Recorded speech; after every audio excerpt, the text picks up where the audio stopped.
I am such an awesome guy. I make so many videos. Hello there, Price of Reason here with a series review. Have you ever had an unpleasant experience at your favorite restaurant that was so bad that you decided to never eat there again? Well, you're not alone, as most people who grew up liking the animated show He-Man pretty much felt the same way after watching 2021's Masters of the Universe Revelations, the animated series that was marketed as a sequel series to the original He-Man show from back in the 80s, but actually ended up being one of the biggest and most propaganda-fueled bait and switches ever made, and one that would not only damage the entire He-Man brand, but also the reputation of professional weeper Kevin Smith himself, who had written and produced it. For those who don't remember, prior to the release of Revelations, Smith had not only insisted that his show was going to honor the original He-Man series and character, he even ridiculed and discredited anybody who had reported that the show was going to be woke, such as the YouTube channel Clownfish TV. But in 2021, when the first of 10 episodes of Revelations finally came out, it turned out that Kevin Smith had lied, that the show that he had said would focus on He-Man was in fact actually a girl boss adventure that boosted female characters such as Teela while diminishing and humiliating all the male characters around her, including He-Man himself, who was also absent for a significant part of the story. Kevin Smith then doubled down, acted arrogantly towards his detractors, and refused to apologize or accept any responsibility for his behavior. So when the next 5 episodes of Revelations came out in 2022, there was obviously a very significant drop in viewership, and over time, even Kevin Smith himself finally realized that he had completely alienated the show's target audience. To make matters worse, it seems as though Netflix had considered Kevin Smith's Revelations such a failure that it actually then cancelled a separate live-action He-Man movie that they had already invested at least $30 million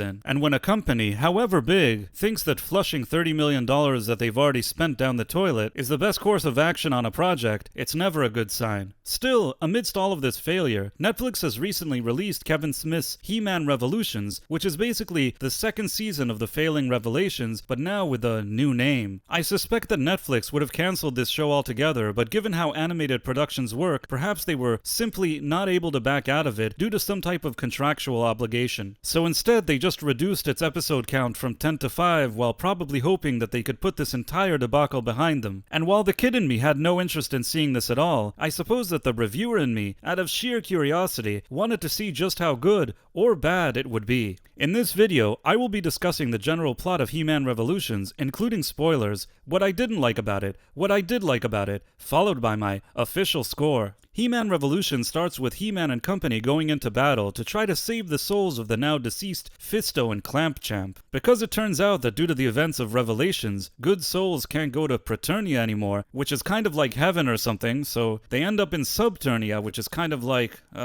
the opposite of heaven. Look, I wasn't exactly expecting Shakespeare-level writing here on a He-Man show, but I think that this whole soul-trapping idea is really dumb right out the gate. He-Man and friends are victorious, but then it turns out that King Randor is actually secretly ill and has about 5 minutes to live, and his dying wish is that Adam replace him as king. But after his death, Adam faces a dilemma. How can he be both King Adam and also He-Man, because apparently he can't be both a ruler and a warrior at the same time. Why exactly can't he be both a ruler and a warrior at the same time?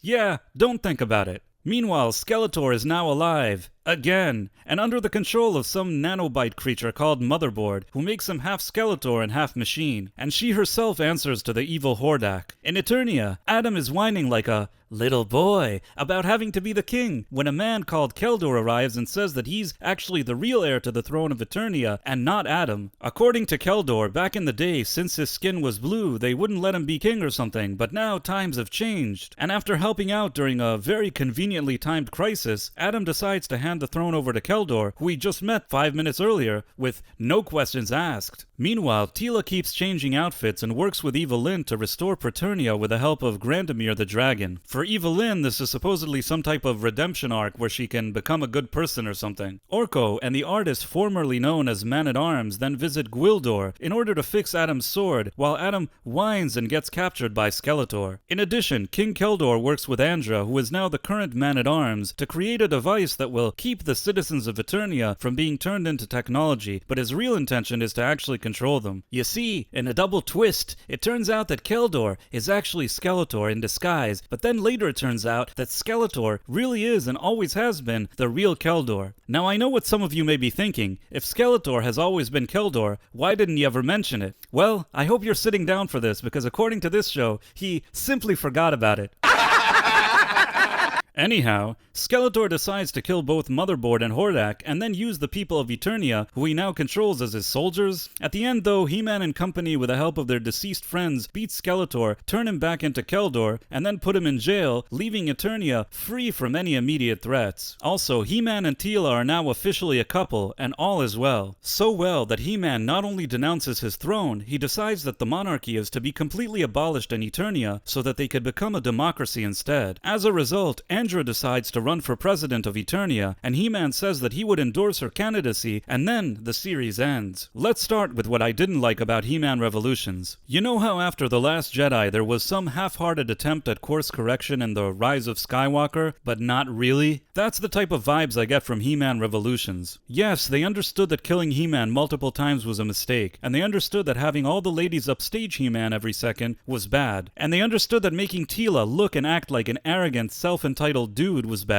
That giving her a female love interest who also acted like a dude was probably the wrong creative direction as well. And yes, in that sense there was some course correction this time around. Indeed, on the surface, He-Man is seemingly less of a loser here, and this time Teela, who looks and acts like less of a dude, now flirts with He-Man and is even attracted to him. And is that better? Yeah, I guess, but there's one thing that they didn't manage to correct, and it may have been the most important thing. He-Man may be more respected by the other characters on the show, but he still acts like a dumb buffoon. His father's dying wish was that his son take the throne, so then he very foolishly gives his throne to Skeletor, gets captured like a fool, and then when Skeletor is finally defeated, he abolishes the throne altogether. And why does he do that? Because he doesn't know how to be both a king and a warrior? If he is in fact the most powerful man in the universe as he's supposed to be, shouldn't he know how to be both a king and a warrior at the same time? If he doesn't know how to do that, then what's he even worth? To me, he just seems like one big quitter. Generations have been taking care of this throne and he just tosses it away twice in the same 5 episodes. So basically, in a way, he's still a loser, just a different kind of loser. I can still smell the aroma of some kind of activist down with the old guard thing that's going on here, and I don't like it at all. This is a fictional universe. This kingdom is important to that universe. Them just saying they're going to be a democracy and that Andra is going to run for president is lame, stupid, and completely agenda-based, and I didn't like that one bit. I guess what I'm saying here is that while maybe they didn't physically kill He-Man this time around, in my opinion, they still completely assassinated his character, and they did it to push the exact same agenda as last time. Only this time they did it with a smile, in a slightly more reserved way, but those tricks don't work on me. The truth is that neither Kevin Smith nor the other writers and producers of this show ever truly learned anything from their mistakes. They probably just read some criticism from fans online and begrudgingly made some modifications in order to appease them. And at this point, all we can do here is state the obvious. Kevin Smith and whoever else worked with him on this show were the wrong people for the job. Smith, as he once admitted, was never a fan of this franchise to begin with, and probably just did this for a paycheck. And the other activists that worked with him on this show just wanted to use the show as a vehicle to push modern-day Hollywood propaganda while destroying another classic franchise in the process. Still, if I had to talk about a few things that I did like about it, I think that the animation looks good, and I genuinely feel bad for the artists that had to do such solid work amidst such poor creative leadership in writing. I think the idea of the Keldor character was actually interesting, but even that was something that they took from existing comic book source material, and then they executed it rather poorly. So they basically just took a good storytelling opportunity and wasted it.